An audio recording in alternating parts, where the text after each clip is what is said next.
Viejas preguntas, nuevos planteos, un nuevo amanecer, un nuevo sol, un nuevo día.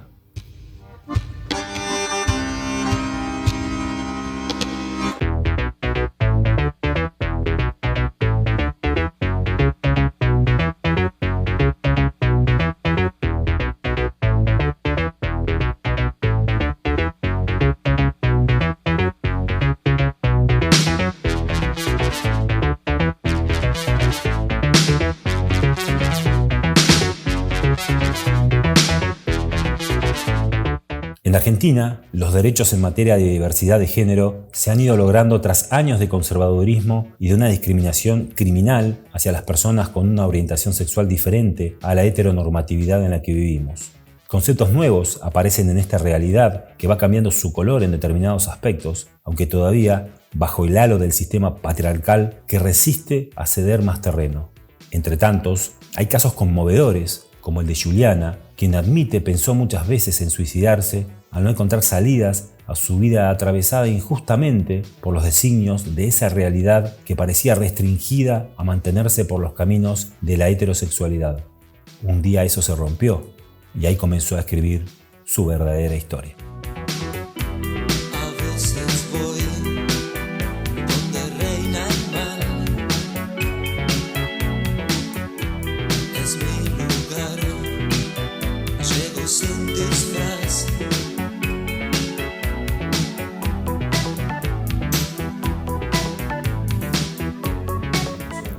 A mí siempre me preguntaron si fui violada por mi condición, pero en realidad no, gracias a Dios no sé lo que es una violación y espero nunca saberlo. Yo creo que una siempre tiene que estar con la persona que quiere estar, nada más. Pero en realidad fue difícil el tema de nacer en un cuerpo equivocado, como yo siempre digo, yo nací en un cuerpo equivocado. No era el cuerpo que yo quería, no era la persona que yo quería jugar con muñecas y tenía que jugar con muñecos para aparentar algo que no era y no me sentía cómoda. Entonces prefería directamente no hacerlo. Directamente me limité a hacer muchas cosas que podría haber hecho, pero no quise. Es más, cuando egresé en el secundario me egresé como varón, vestida de varón, con ropa de varón, y no quería. En realidad yo quería un vestido, tacos, pero bueno, qué sé yo, eran otras épocas, era más difícil. Ahora es como que está todo más abierto, mente abierta, ya tienen 5 o 6 años y ya le cambian la identidad de género, ya le empiezan a dar hormonas. Yo no siquiera tomé hormonas, yo empecé a tomar hormonas hace 5 años atrás, o sea, teniendo 30 y pico de años, casi 40, entonces bueno.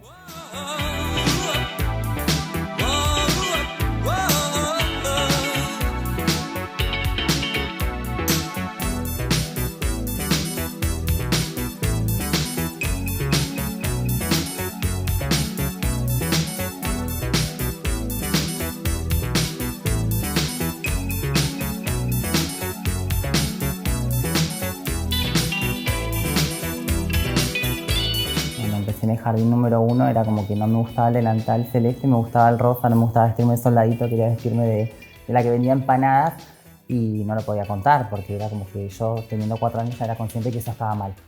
Entonces, nada, fueron pasando los años. Cuando voy a primer grado, tengo 6 años, mis padres se separan, mi mamá se va a vivir a Trelew y estaba entre quedarme con mi papá o irme con mi mamá. Entonces, bueno, como tenía la figura de mujer de mi mamá, entonces me fui con ella a vivir, ella se fue con mi padrastro, el cual ya tenía 2 hijas con mi mamá, mis 2 hermanas mayores, Sandra y Valeria, y entonces me fui con ellas, estuve allá, hice primer grado y ya después extrañaba mucho a mi papá, porque en ese tiempo no existían las videollamadas como ahora, antes era todo carta, yo recibía una vez al mes una carta de mi papá, encima era chiquita, me la tenían que leer porque no sabía leer ni escribir, pero ya era consciente de todo, es como que yo ya estaba con la mente muy abierta, como que sabía lo que se venía. Ya la ruptura de la pareja de mi papá con mi mamá, eso fue para mí lo peor. Y encima tener que ser gay, porque en ese tiempo era gay, era más difícil todavía porque no se lo podía contar ni a mi mamá, ni a mi papá, ni a mis hermanas, porque me retraía mucho el tema de que eso estaba mal. Entonces, bueno, nada, viví una infancia media difícil, con una mamá por un lado, con un papá por el otro, estar yendo y viniendo. Hice la primaria en la escuela 47, cuando llego a sexto grado lo mismo. Me dan esas ganas de irme con mi mamá. Me voy con mi mamá de vuelta a Trelew, termino sexto grado allá, que ya era más grande, ya se notaba más el tema de la feminidad, que era más amaderado, todas esas cosas. Entonces ya cuando entré al colegio allá de Trelew me discriminaban, me tiraban piedra, me decían puto, me decían de todo. Entonces, bueno, nada, me tuve que cambiar a otro colegio allá, pero no me quise venir de vuelta. No sé por qué. El tema es que, bueno, me cambié a otro colegio, a otra escuela, me sentía más cómoda, terminé sexto grado, todo, pero lo mismo, volví con el tema de que extrañaba muchísimo a mi papá también, entonces ya una vez que me vine me quedé con él. Me quedé con él, terminé el séptimo grado, venía el viaje egresado, ¿vas a viajar? No, no voy a viajar. Porque ya era como que no, yo sabía de que no encajaba en realidad, no encajaba porque no podía salir de closet, no podía demostrarme realmente lo que yo quería demostrar porque sabía que estaba mal, o sea, para mí era como que estaba mal.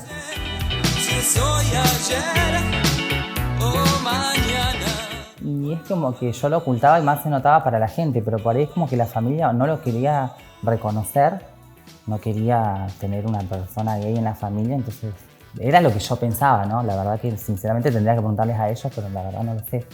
Pero como que era Julio, para ellos era Julio, era el chiquito, nada. Y como que después de los 18 años como que ya dije, ya está, ya no puedo seguir con esto y lo tengo que contar porque no puedo seguir viviendo así, porque si no, ya tuve muchas situaciones de cuando era chica tener el pensamiento de querer suicidarme, porque yo decía, no era para este mundo. No era para este mundo, no quería hacerle mal a mi papá, no quería hacerle mal a mi mamá, encima que ellos tenían ya una separación, ya estaban mal, tener que yo agarrar y decirle, ay, soy puto. O sea, no. Dije, no, preferí guardármelo mucho tiempo, pero capaz que ellos ya se daban cuenta, solamente estaban esperando a que yo lo cuente, a que yo lo diga y lo confirmen. De decir, bueno, sí, era gay. Pero bueno. No, mis padres no, mis hermanas tampoco. Por ahí con las primas que jugaba de chiquita sí, ellas como que se dan cuenta y como que con ellas me sentía cómoda porque yo sabía que podíamos jugar, qué sé yo, a las películas de terror y ser yo la que quedaba hasta lo último, la que no mataban. Entonces como que jugábamos inconscientemente así y a mí me gustaba, me sentía cómoda. Pero no con el resto de la familia. Es más, por ahí, hoy por hoy, tengo por ahí primos que no me aceptan y no me llevo con ellos por una cuestión de aceptación. Porque en realidad yo tampoco me considero una buena persona, qué sé yo trato de ser mejor que ayer siempre. Pero creo que una condición sexual no cambia a la persona. Es más, hay cosas que por ahí hay mucha gente que hoy por hoy, ya teniendo 40 años, sí, digo, hice las cosas bien, con mi papá, con mi tía.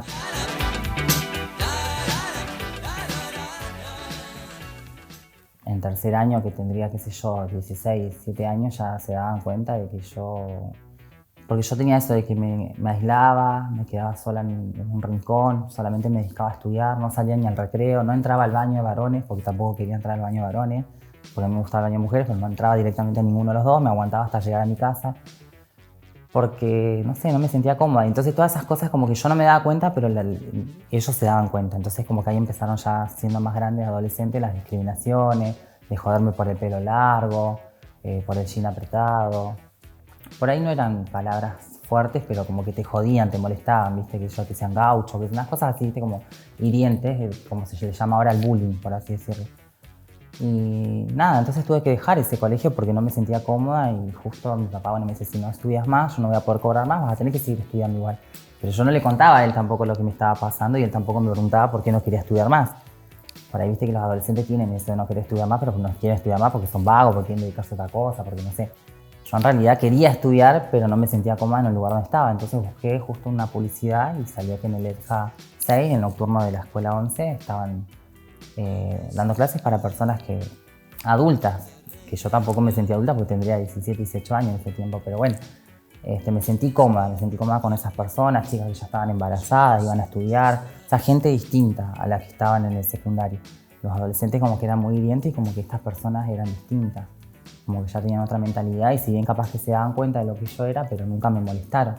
Pude terminar el secundario, me egresé, en quinto año no me llevé ninguna materia, tuvimos la fiesta de egresado, todo, pero tampoco viajé.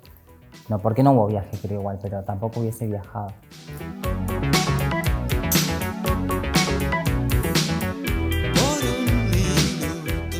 Ya del jardín, pero en la escuela lo mismo, pero no, obviamente que no. Yo cuanto más lo evitara, mejor, porque yo pensaba que por ahí se podía dar cuenta y me iba a dar una trompada, qué sé yo. Entonces trataba de no mirarlo mucho, si bien me llamaba la atención todo, pero no. Trataba de no demostrar nada. Hasta el día de hoy soy así. Me cuesta un montón. En la parte de lo que es decir, intimar con un hombre, porque Ya de por sí soy una mujer trans, imagínate el rechazo de decir, no, vos sos una mujer trans, o sos un puto, o sos un gay, o sos una traba. Entonces no, directamente yo espero a que el hombre avance y si está todo bien, no pasa nada. Pero en la adolescencia fue re difícil, porque en realidad yo no tuve novios, no tuve nada. Recién mi primer pareja, mi primer novio fue en el 2011, o sea, hace 11 años atrás. Imagínate todo el tiempo, me desgregué a los 18 años con una persona que tenía el triple de mi edad.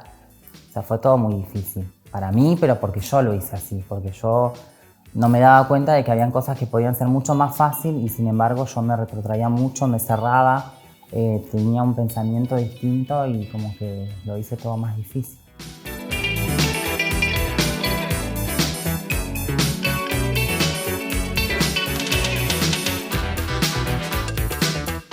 Y en realidad fue cuando, viste que cuando una toma un poquito, agarra coraje. Entonces fue una de esas noches que por ahí yo salía al boliche igual, pero no salía vestida mujer. Y trataba siempre de estar en un rincón escondida. Entonces, bueno, un día no sé qué fue que me pasó, tomé de más, estaba mal, llegué a la casa de mi mamá y bueno, le conté a mi mamá, a mis hermanas y mi mamá se puso a llorar y me dijo, yo igual te voy a aceptar, vos sos mi hijo igual y no pasa nada. Entonces como que ahí me saqué una gran mochila encima. Ese tipo de los mochileros que andan así con... Bueno, eso me saqué encima. Y como que ahí ya era distinto, porque si me aceptaban mi mamá, mis hermanas, el resto era como que no me importaba. Pero sí era difícil por ahí tener que encarar a buscar trabajo. Sensual, perfumada.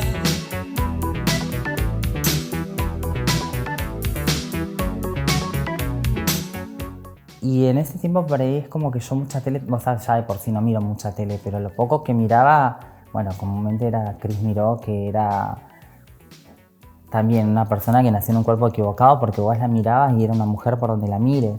Y en ese tiempo es como que era difícil también la vida de una persona trans, pero sin embargo ella pudo hacer un montón de cosas y la verdad que la admiraba mucho.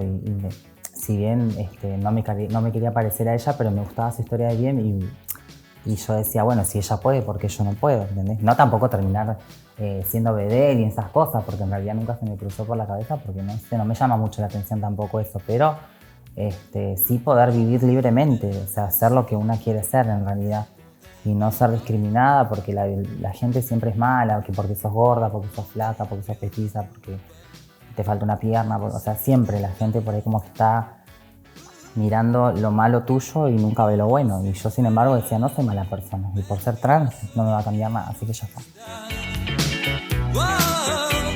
En taxi voy, Hotel Savoy y bailamos.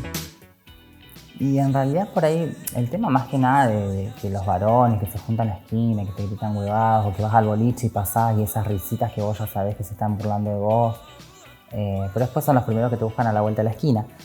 Amén de todo eso es como que duele igual un poco porque en realidad, o sea, yo no molesto a nadie, yo no me fijo si a vos te gustan los hombres y las mujeres, si te falta una pierna, si sos gordo, o sea, es tu vida y vivila como vos quieras. Yo no me burlo de nadie porque en realidad nunca fue algo que me gustó tampoco y mucho menos discriminar a alguien porque soy la menos indicada para discriminar a alguien. Pero por ahí me dolía más el tema de que cuando yo iba a la secundaria, la preceptora me iba y como que todos los pibes hacían quilombo, pero a ellos no les decían nada. Pero a mí por ser callada y por estar en un rincón, ¿qué te pasa? ¿Necesitas un psicólogo? O sea, como que... Yo decía, pará, yo no estoy haciendo bien mal las cosas, yo lo estoy haciendo bien, yo vengo a estudiar porque es a lo que venimos, nada más. Los otros pibes venían a puro boludear, a hacer un montón de cagadas y no le mandaban psicólogo, nada. Entonces, como que por ahí eso fue más que nada, no tanto la discriminación por la condición, sino por decir que sos diferente y en realidad en vez de ayudarte o decir, bueno, está bien, te sacás un 10 en inglés, felicitarte, es como que esas cosas por ahí me molestaron un poco, que también fueron un paso para decir hasta acá llegué en el secundario poseo y me fui para el nocturno.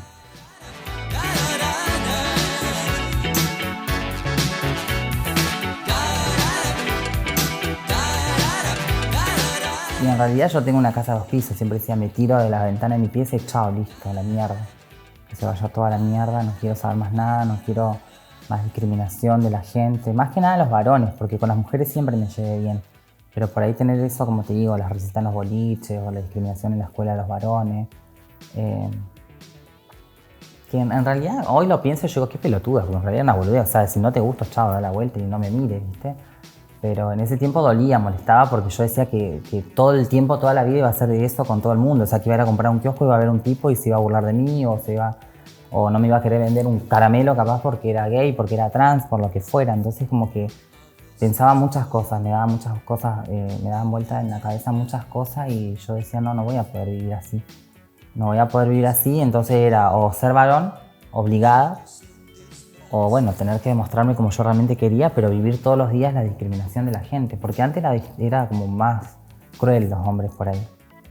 Ahora ya no, como que ya, por ahí qué sé yo, al principio sí, por ahí es como que impacta, porque acá en Gallegos, si bien es una ciudad grande, pero somos pocas y las pocas cabemos. Por ahí yo con Marcela teníamos eso, con Marcela Chocobarde, que siempre nos encontramos a la mañana, qué sé yo, en el centro, nos encontramos un domingo en un bingo a las 5 de la tarde, nos encontramos a las 3 de la tarde en un Carrefour, en un supermercado, perdón.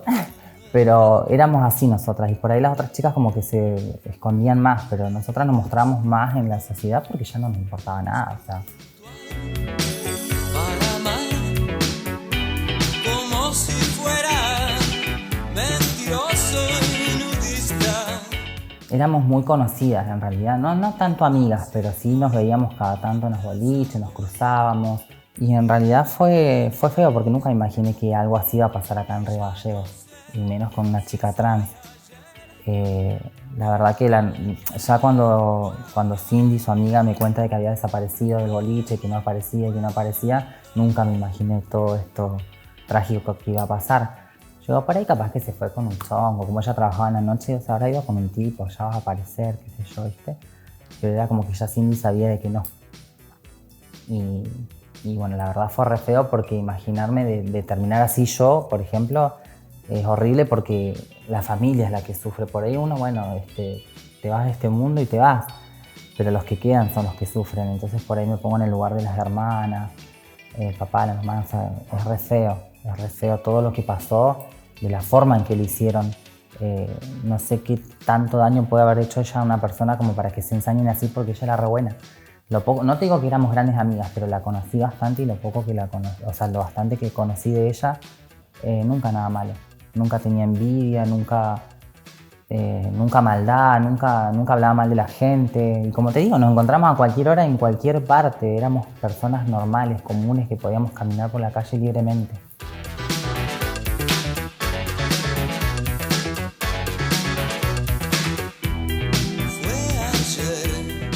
Porque si bien yo me gustaba vestirme con jean apretado, delinearme los ojos, usar el pelo largo, encima yo tengo rulos, o sea, un pelo llamativo, pero yo siempre dije, el día que tenga mi documento que dice Juliana Ailén Togal, que era un nombre que ya tenía elegido, ahí recién voy a ser mujer al 100%, por así decirlo, y vestirme como yo realmente quiero. Y bueno, y ahí es como que ya la gente o sea, como que lo estaba esperando más que nada, como que decían, bueno, mis compañeras mismas de trabajo en el CENIN fueron las que me incentivaron a hacer el cambio de identidad de género, me acompañaron hasta el registro civil con mi pareja en ese momento, Diego, y fui la primera porque como nací acá, entonces fue todo muy rápido, hice el cambio en la partida de nacimiento, ahí nomás me atendió la directora, ella me comentó que era la primera mujer trans de Gallegos que hacía el cambio de identidad de género en mi documento, me lo hizo ella misma, la directora. Firmé, me saqué las fotos, todo, y como que de ahí ya es como que sentí que no había tanta discriminación, como que algunos se daban cuenta, otros por ahí no, y los que se daban cuenta por ahí es como que nada, y ya igual en Gallego ya como que ya me conoce todo el mundo, entonces como que paso como una más del montón persona, por así decirlo. Parecer vulgar, como si fuera mentiroso y nudista. Wow, en taxi voy, Hotel Savoy y bailamos. Y ya no sé si soy ayer o mañana. Hoy por hoy estoy soltera, estoy sola, pero estuve en pareja 3 veces. Con el primero estuve 6 años y medio, con el segundo 8 meses y con el último estuve 1 año y medio. Pero lo que valoraba mucho de ellos es que ellos se mostraban en la sociedad conmigo, como que no les importaba de estar con una mujer trans. Porque en realidad lo que hacemos en la cama entre 4 paredes es nuestro. Después, la vida de cada uno es de cada uno. O sea, ellos siguen siendo varones, trabajan en sus trabajos. O sea, no cambia la masculinidad de una persona, de un hombre por estar con una persona trans. Pero por ahí tiene mucho eso, tiene mucho el morbo de que, porque estás con una trans, a vos también te gusta. Pero no, en realidad yo siempre sentí que ellos se enamoraron de mi persona. O sea, no es que les gustan todas las trans del mundo, sino que se enamoraron de mí, estuvieron conmigo, pasamos muchas cosas lindas como también muchas cosas feas. Y lo bueno es que yo terminé bien con los tres, siempre por ahí estamos en contacto, cada tanto, con mi familia, o sea, ellos no, yo siempre dije, o sea, si se rompe una pareja, la familia no tiene nada que ver, la pareja era dos, y bueno, porque son muchos años también de conocer a mi mamá, a mi papá, a mis hermanos.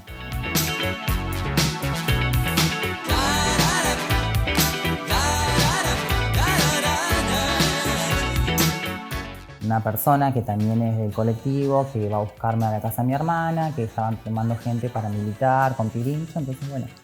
Y ahí me tuve que sociabilizar con la gente, porque yo no conseguía trabajo tampoco. Estuve vendiendo ropa así en la noche, cuando iba a las famosas casitas a venderle a las chicas, porque era un lugar donde yo me sentía cómoda, entonces yo iba, les vendía toallones, les vendía lencería, les vendía de todo, pero yo sabía que eso no era para siempre, que era algo esporádico y yo tenía que aportar en mi casa. Yo viví toda la vida con mi papá, y si bien él me bancó siempre, pero yo tenía que tener mis cosas y eso implicaba tener que salir a la sociedad, a tener que ver caras, a tener que golpear puertas, a tener que hablar con la gente, a tener que interactuar y a que me conozcan. Y me fui ciega al local porque no sabía de qué se trataba. Cuando empiezo a ver todo lo que era la militancia, tener que tratar con la gente y demás, la verdad que no fue tan difícil, porque era como que yo ya me había liberado, ya había salido del closet, entonces el que me aceptaba bien y el que no, bueno, que dé media vuelta y que siga su vida. Hoy como yo te digo, o sea, y a los 5 años ya quieren ser nena y les empiezan a dar hormonas y ya pueden elegir su identidad y ahora es como que es todo más fácil. Antes era como más difícil y como que antes estábamos más ocultas, como que no nos mostrábamos tanto y como que no se veía tantas chicas trans, chicos trans en la sociedad. Y hoy por hoy vos vas al ministerio, encontrás chicas trans, vas a una escuela, tenés profesoras trans, vas a la municipalidad, tenés una mujer trans que te atiende, que es jefa de departamento. Entonces como que ya está, ¿viste? Como que no tendría que existir eso ya de decir, porque sos trans, no. En realidad cualquiera tendría que tener un trabajo en donde sea porque tu capacidad laboral no influye, no tendría que influir en lo que vos sos.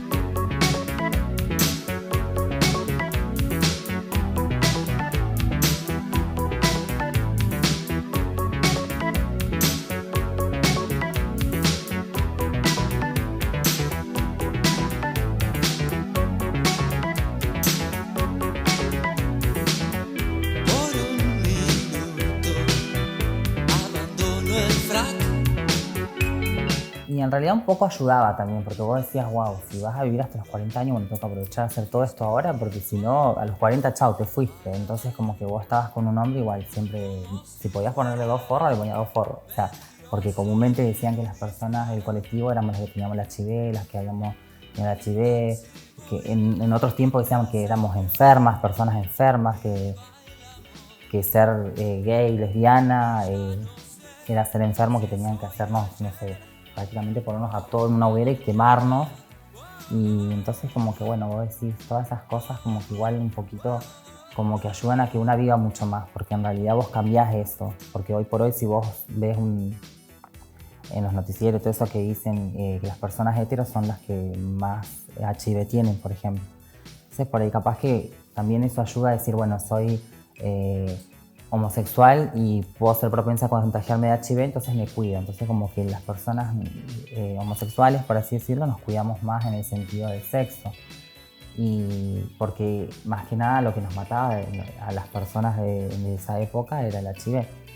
Y hoy por hoy yo tener 40 años y decir que a Dios gracias estoy sana, que tengo un cuerpo sano, que tengo salud, que tengo trabajo, que tengo paz interior también, tranquilidad, y que voy cambiando de a poco mi cuerpo y que me van saliendo bien las cosas igual, porque igual es difícil. En una intervención quirúrgica vos no sabés cómo puede salir. Si bien vos haces todo un prequirúrgico de sangre, de orina, de corazón, pero capaz que te entras al quirófano y te acabas muriendo y encima estabas sana, no tenías ni HIV ni nada. Pero son los riesgos que una corre por querer seguir viviendo distinta. O sea, yo por una cuestión de autoestima quería cambiar mi cuerpo. Entonces me sometí a esta cirugía de prótesis en octubre del año pasado. Y yo digo, me quedan muchas cosas más por hacer. Y yo sé que voy a vivir muchos años más. Y mientras una se cuide, yo creo que vas a vivir eternamente. Bueno, ahora tenemos el COVID, pero entonces, bueno, si vos usas el barbijo, usas el alcohol, te vas a, qué sé yo, a estar sana.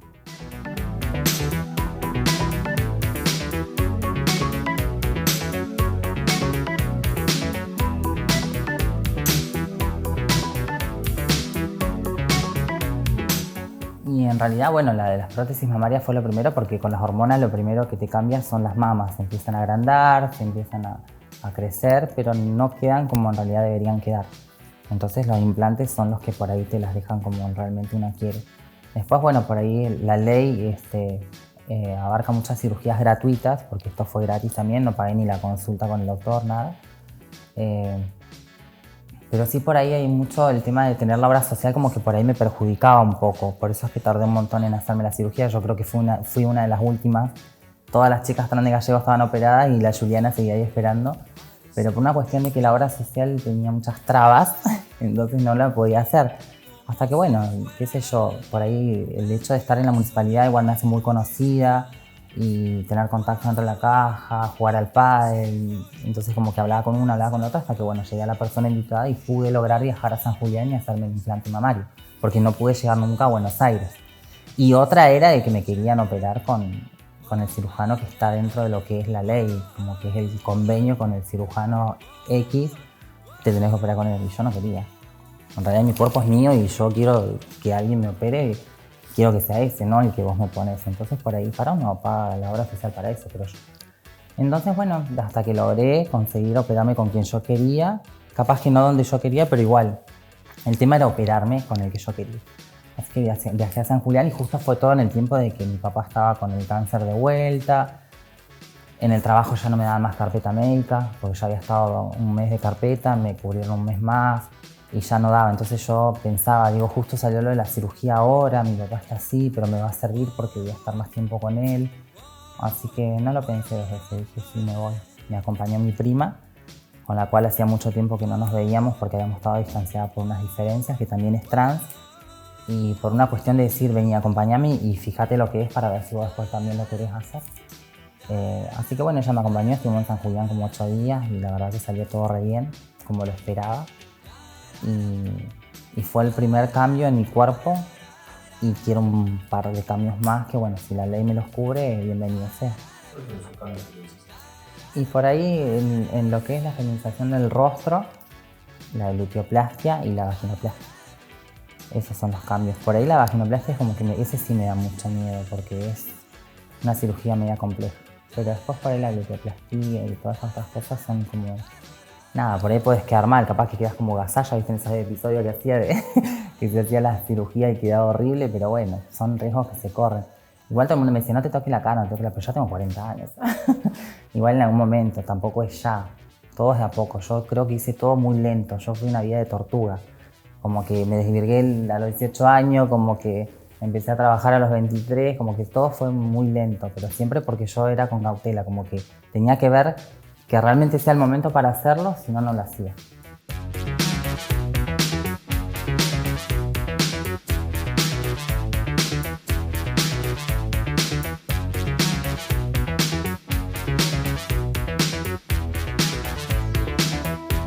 Sí, en realidad fue re lindo por una cuestión de que vos decías, voy a cumplir 40 años y vivo con mi papá.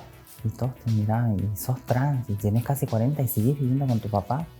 ¿Sabes? Como que era algo increíble, pero mi papá era único. Mi papá era una persona que te daba todo, te daba todo. Él era muy cerrado, pero era una persona muy buena, tenía un corazón enorme y fue un golpe re fuerte, re duro para la familia. Nadie se imaginó que mi papá se iba a morir, menos con un cáncer, que si bien ya lo había tenido, pero era como que en el 2014 viajamos 3 meses, le hicieron radioterapia, 43 sesiones, se bancó y ahí. Entonces se durmió el cáncer, se encapsuló, ya está. Con esto de la pandemia él no se pudo hacer los controles y cuando empieza con unas molestias en la espalda, lo llevo al médico y ya ahí nos dimos cuenta, el doctor me llama a mí sola y me dice que bueno, que el PSA estaba muy alto, que lo normal era de 0 a 2, que a él siempre le daba entre 0 y 2 y esta vez estaba en 92.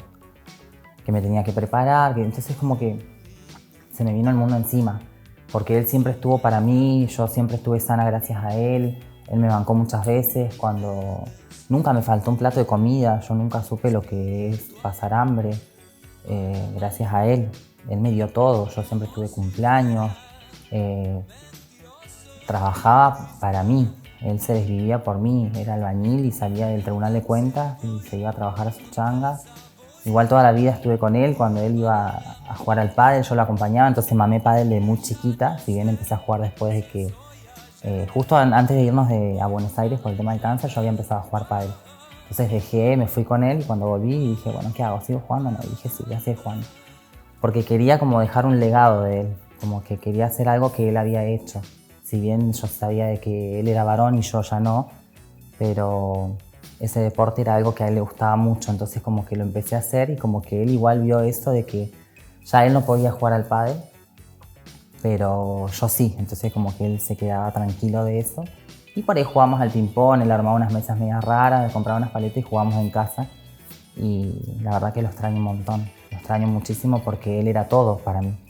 Él era mi motor de vida y él fue el incentivo también para decir, bueno, con él voy a ver si realmente estoy haciendo las cosas bien. Entonces cuando empecé a cambiar mi forma de vestir y todo eso, fue todo muy lento y como que él lo fue asimilando. Capaz que nunca lo aceptó, pero lo asimiló. Y nunca me dijo nada, porque si no me hubiese echado a la mierda una patada en el culo y te vas de mi casa. Y sin embargo toda la vida estuve con él, toda su vida. Y también tener parejas y llevarlo a la casa de él, porque era la casa de mi papá, en realidad yo vivía con él. Y que él no diga nada, por ahí solamente, un integrante nuevo en la familia, sí, pero nada más, ¿viste? Pero porque él era muy así como muy cerrado y después ya chancho amigos con mi pareja, los ayudaban un montón igual a él, porque mi papá ya al último como que se estaba deteriorando un poco de salud, entonces había cosas que ya él no podía hacer. Y porque también después le agarró Parkinson. Después de que volvimos a Buenos Aires le agarró Parkinson, entonces como que su vida cambió un montón y como que ya cambiamos los roles, como que yo era la mamá de él y él era mi hijo, como que yo la tenía que atender a él y estar yo pendiente de él hasta lo último, hasta sus últimos días, que bueno, que el cáncer se lo llevó y que fue re duro, re difícil. No, gracias a Dios, yo como te digo, capaz que las cosas tienen que pasar porque tienen que pasar así. Él en realidad empezó a decaer en casa, con todo esto de la pandemia no querían internarlo, entonces bueno, luché en la caja para que le den una internación domiciliaria y se la pudieron dar, entonces iban unos enfermeros a casa y lo controlaban cada tanto. Ya lo último, la última semana, él fallece el 30 de diciembre, y los días anteriores había empezado con mucho dolor, se lo comento a la doctora, que él tenía una doctora, del centro nuclear, se lo comento y ella bueno, me empieza a dar indicaciones para hacer, yo hasta tuve que darle a morfina, o sea, le tuve que dar rescates de morfina porque el dolor era muy grande y por ahí él se despertaba con dolor, entonces yo tenía que agarrarle el suero, inyectarle, lloraba un montón yo igual después, no adelante él, pero era re feo porque es como que a poco yo estaba matando a mi papá. Porque yo sabía que eso era para matarlo, porque en realidad eso te acelera el corazón y en algún momento tu corazón no da más y te vas de este mundo. Pero traté de no ser egoísta, de decir no lo quiero así tampoco a mi papá sufriendo. Si lo voy a tener, tiene que ser bien, y si él no va a estar bien, prefiero que se vaya con Dios. Entonces lo entendí, lo traté de hacer bien, lo cuidé hasta lo último. Él nunca me dio trabajo tanto a mí, o sea, 2 veces creo que lo tuve que bañar.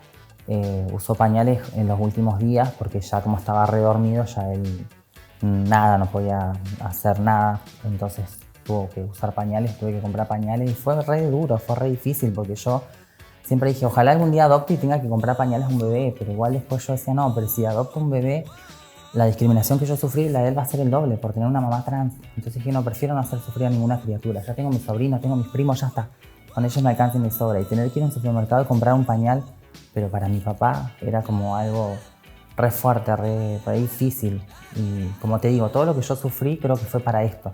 Para estar preparada para este momento, para ser fuerte, para no caer, para no querer suicidarme, porque en un momento yo hasta también decía, Dios, llévame con él, ¿por qué? ¿Por qué me voy a quedar sola? Me voy a quedar sola porque yo, si bien tengo mis hermanos por parte de madre, pero yo vivía con él, éramos los dos. También tenía a mi tía en mi casa, pero no era lo mismo. Él era llegar a la mañana, tener que levantarme a la mañana y él me ponía la camioneta en marcha, yo esas cosas no me las podía hacer, entonces estaba todo el tiempo en la cama. Tener que llegar los enfermeros, que en el último día yo sospechaba de que él se me estaba yendo, entonces le pregunto a la doctora, y la enfermera me dice, ya está agonizando, despedite porque no hay nada más que hacer. Entonces le hablamos con mi hermana es pastora, yo le había pedido el día anterior igual que vaya, porque mi papá estaba muy enojado con Dios, porque él cuando era chiquitito, creo que no tenía ni 10 años, su papá murió en un accidente, era bombero, se dio vuelta el camión de bombero, lo aplastó, estuvo 3 meses creo internado y murió. Y en el 2006 falleció su mamá y fue la primera vez que yo lo vi llorando a mi papá como una criatura. Nunca lo había visto llorar en realidad. Y entonces como que esas cosas a él lo golpearon mucho. Entonces como que a lo último yo le decía, pa, vas a estar con tu mamá, con tu papá, andate tranquilo. Yo voy a cuidar la casa, voy a cuidar tu camioneta, me voy a cuidar yo, voy a ser feliz. No te voy a olvidar nunca, porque yo creo que no muere quien no se olvida. Entonces traté de hablarle todo lo que pude. Y él agonizaba, se le caían las lagrimitas porque él nunca abrió los ojos. Entonces se le cayeron las lágrimas y dejó de respirar. Y ahí sentí que se me vino el mundo encima.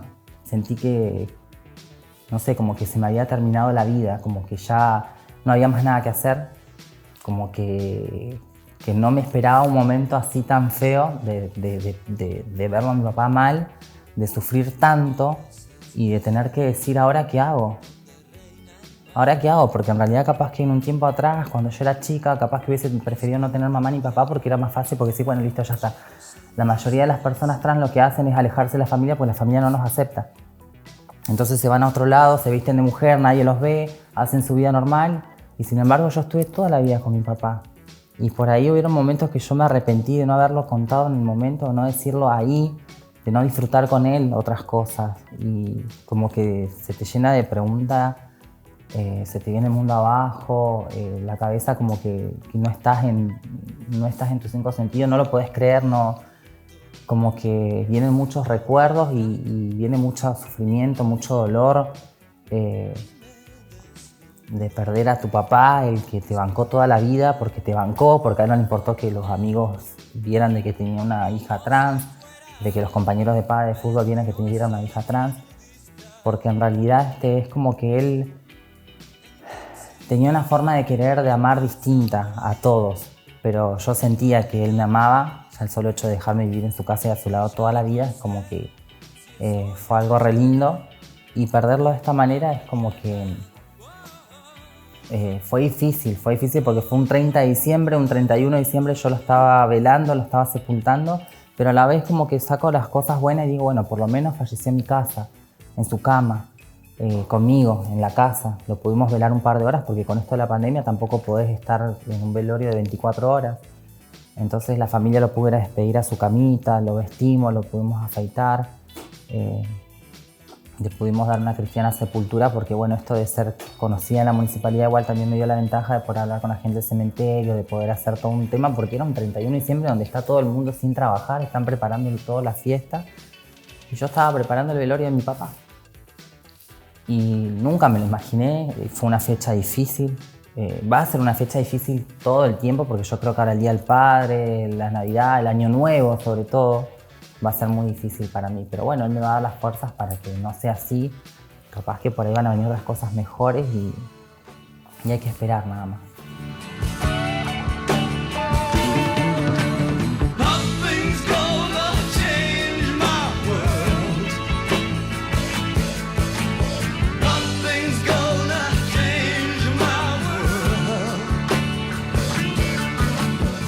Viejos recuerdos invaden su mente ahora. El tiempo que pasó, las pérdidas, el amor vacilante, el llanto y la tremenda nostalgia por un tiempo que no envidiaría si no fuera por el amor a su padre que ya no está. Es tiempo de remediar el olvido, de empatizar con el presente en busca de un poco de felicidad. Ahora las palabras fluyen como lluvia dentro de una taza de papel. Se deslizan al pasar y luego se desvanecen a través del universo.